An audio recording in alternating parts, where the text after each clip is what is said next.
मुंबईतल्या दिंडोशी भागात असलेल्या आरे स्टॉलची ही दृश्य आहेत। सीसीटीव्ही फुटेजमध्ये दिंडोशी पोलीस ठाण्याचे पोलीस निरीक्षक महेंद्र शिंदेंनी एका स्टॉलवरती कारवाई केली। केव्हा तर मध्यरात्री 12 ते पावणे 1च्या दरम्यान। मध्यरात्री येऊन कारवाई करण्याचं कारण काय असा सवाल या निमित्तानं स्टॉल धारक संजय गोरे यांनी उपस्थित केलाय। तसंच ही पोलिसांची मुजोरी असल्याचाही आरोप त्यांनी केलाय। मी संजय रघुनाथ गोरे, मी दिंडोशी येथील माझा काल रात्री आरे इथचा छोटासा स्टॉल असून माझा उदरनिर्वाह आहे त्याच्यावरती चालतो।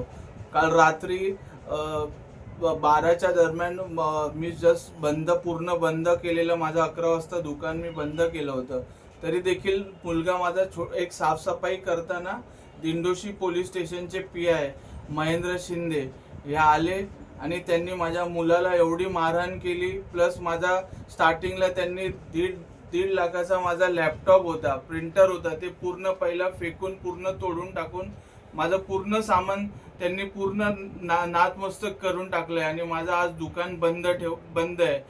काल रात्री असे हे महेंद्र शिंदे जे आहेत यांचं हे कारवाई म्हणजे लोकांना जबरदस्तीचा हा त्रास देणं, याच्या अगोदर मला कधीच त्यांनी नियमाचं उल्लंघन केलं नाही म्हणून अशी कधीच माझ्यावरती काही कारवाई केली नाही। तरी देखील काल त्यांनी पूर्ण माझं दुकान तोडून मुलाला मारहाण केली। आज दिंडोशीमध्ये पूर्ण रात्रभर नाईटला स्टॉल चालू असतात, त्यांच्याकडे त्यांचं लक्ष नाही आणि हे आमचं मराठी उद्योजक असून आम्हाला असा त्रास देण्याचं हे काम करतात महेंद्र शिंदे।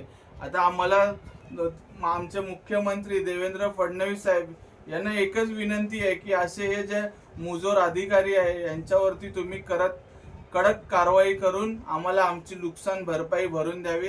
आमच्या देवाभाऊंवर पूर्ण विश्वास आहे की देवाभाऊ आम्हाला नक्कीच न्याय मिळवून देतील ही मी अपेक्षा करतो। पोलिसांनी रात्री येऊन कारवाई करत दुकानातील सामानाची तोडफोड केल्याचाही आरोप गोरे यांनी केलाय।